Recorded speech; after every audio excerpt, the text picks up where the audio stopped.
I'm excited to be able to introduce you to our next speakers, Ali and Justin at Physicians Thrive.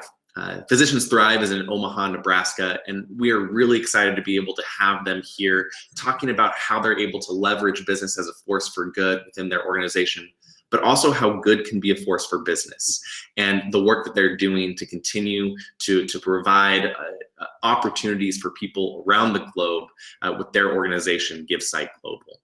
We have founder and CEO Justin Nabity and director of GiveSight Global, Ali Bandali. Please give a warm welcome and expand our circle of compassion for Justin and Ali. Thanks, Graham. Really appreciate it. As has been mentioned so far, to do more good requires a major focus on purpose. And what I'd like to talk about is what fueled us to become a certified B Corp. It was something that we discovered here in the US, Tanzania, Micronesia, Trinidad and Tobago, Canada, and India. It's that passion is the universal language spoken in the world. Passion is the universal language spoken in the world. That's what I discovered 5 years ago after joining into the financial services industry, when I found out that doctors have a unique set of problems.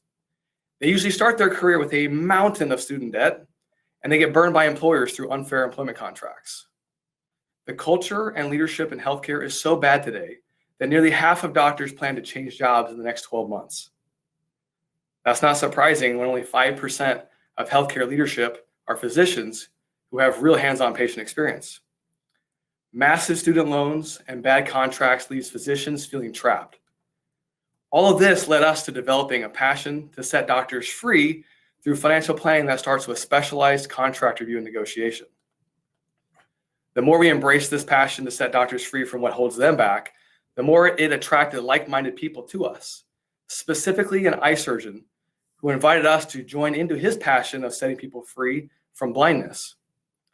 Did you know that 80% of worldwide blindness is avoidable?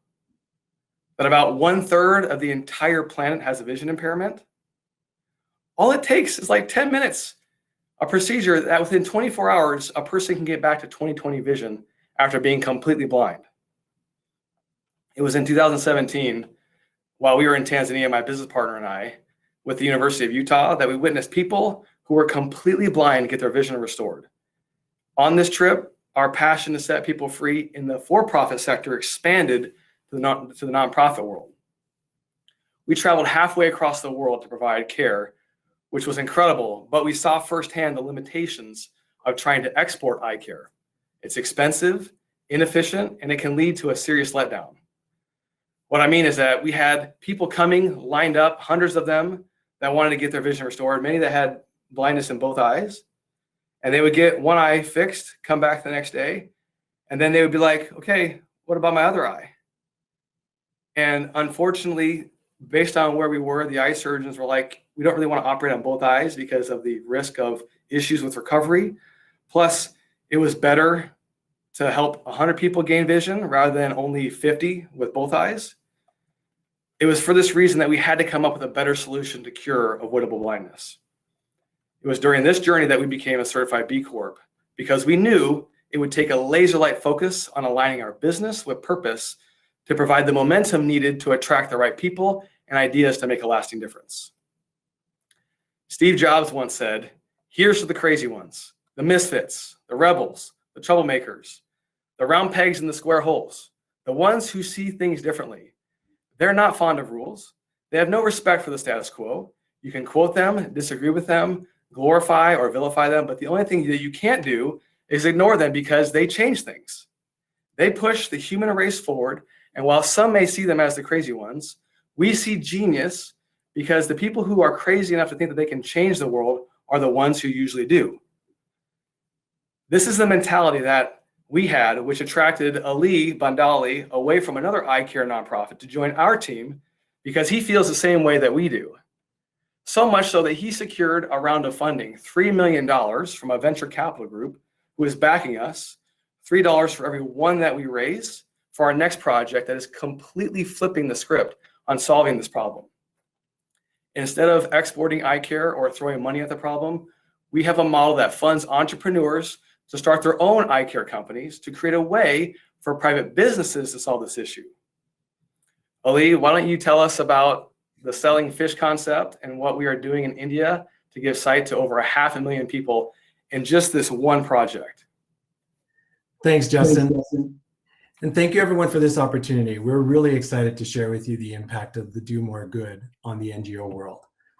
The analogy that we've all heard is that you give a person a fish, you feed them for a day. You teach them how to fish, and you feed them for a lifetime. But we weren't satisfied with that analogy because we wanted to take it one step further.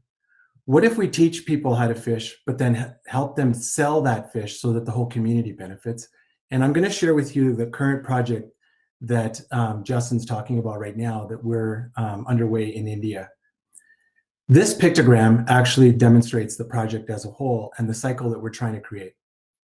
What we're wanting to do is change the system in which we operate in the NGO world. And according to Jay yesterday, we're on the right track. What we want to do is socially amplify our entrepreneurial donors at each stage of the project, thereby creating a new system.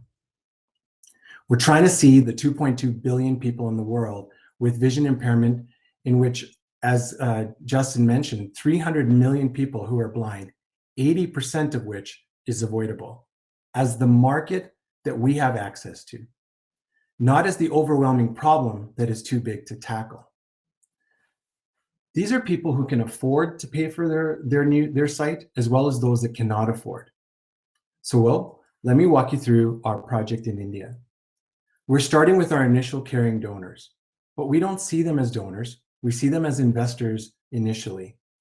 We set a financial target for each project, and in this case, it's $1.25 million. And once we're fully subscribed, as in any business, we move. What we've learned in many cases is that NGO hospitals make some money, but they don't make enough to capitalize and grow, and that's a significant frustration. So we created a hybrid capital debt plan for our projects. An NGO with a debt plan? Yes, we really want to push the envelope when it comes to what an NGO can and will do in the countries that they serve.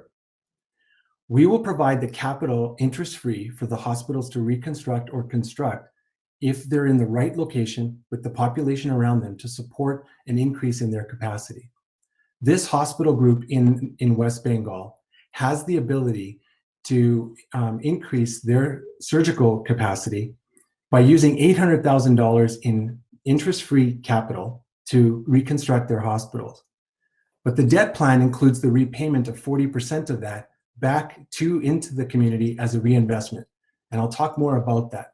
But that's about $320,000 that's going to be reinvested back in the community over the next 10 years, equally at $32,000 per year.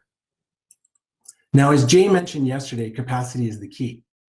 They will scale year over year in order to make a generational change. This helps us avoid looking for funders who do not want to fund capital projects or projects that have construction involved. But this also satisfies the donors from an outcomes perspective, because if you look at the pictogram, you'll see that the number of surgeries, the people served, the people screened, match what kind of outcomes and outputs people are looking for. On an average of 11,500 surgeries that this hospital group does a year, this project will give them the opportunity to triple that to 20,000 more surgeries that they would not have been able to do each year had we not invested in this particular project. Over the 10 years, that means 200,000 more surgeries will be done. Now, if you look at the ROI on that, you take the $1.25 million and divide that by the number of surgeries, that equals $6.40 per surgery. The true amplification comes from the fact that we get to measure the economic impact that we're going to have on these particular communities. We get to target the gender inequity when it comes to vision impairment. This hospital group has promised to set a benchmark of 55% of their clients to be at least that when it comes to women and girls. We'll also measure the economic impact of these individuals going back to work and of these kids going back to school. There's also a social impact that we'll get to measure when it comes to the reintegration back into the community by these individuals. That is true amplification of a donor's dollars. But we're not going to stop there. The reinvestment of the revenues from this hospital can now take place annually. That $32,000 that I was talking about earlier, well, each year we will build 2 for-profit vision centers in the community itself. One could actually argue that the hospital is now a do even more good B Corp. That's awesome. We also avoid funders and NGOs that avoid funding for-profit projects. That just simply doesn't make sense to us. We now target for-profit investment. This gives us the ability to target employment inequality in the community as well, by making sure that each vision center is staffed by an all-female staff, including 1 female optometrist, 2 community health workers, 1 data entry person, and 1 supervisor. Now, we did some studying around the vision centers in the market in the communities, and we found that over 1 to 2 years, these vision centers turn a profit of $6,000 per year. That's an incredible amount of money. What we're in essence doing is, by working in the community, we're creating a cooperative within the market that already exists. This profit of $6,000 per year, ultimately resulting in $120,000 in 10 years from 20 businesses that have been developed, will contribute $120,000 into a community health fund. That health fund will then be managed by the Greater Lions Hospital, as well as the community members, to fund primary health concerns within that community. Yes, you heard that right. They will use that money to then reinvest into projects that will help develop primary health issues and deal with those primary health issues, such as water and sanitation, prenatal, postnatal care, immunization clinics for kids, all decided upon by the community. But now we've come back to the original cycle. We no longer have to go back to the donor for any reinvestment in this particular project whatsoever. This cycle should now create a financial well-being for the community to continue on in its own progress. In my final words, I just want to state one or two things. We are not social entrepreneurs whose business is to generate profit here to do social good elsewhere. We believe the social enterprise approach is not sustainable or long-term unless we, as a hybrid NGO, help build that profit center in the community by the community's own hands. We are wanting to build entrepreneurs and businesses out of the social issue. And we're trying to turn the social issue, in our case, vision impairment and avoidable blindness, into a sustainable financial opportunity for the whole community, thereby teaching them how to sell the fish and taking care of themselves. Yeah.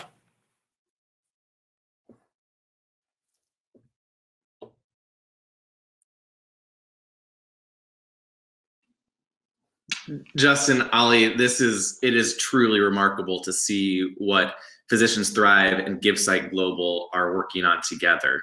Again, it feels surreal to be talking with you both, to literally be hearing your plan to cure avoidable blindness around the world.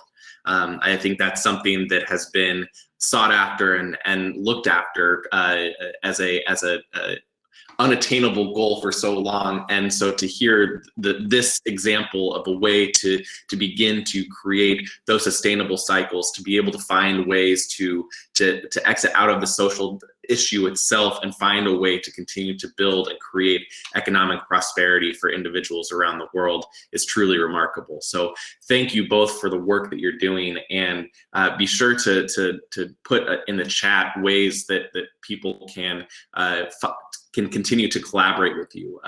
GiveSight Global website, or ways that they can get involved in the next campaign cycle and be a part of the great work that you both are doing. So thank you for everything, and proud that we can call you, that you call Nebraska home, and that we can call you dear friends of ours. So thank you very much.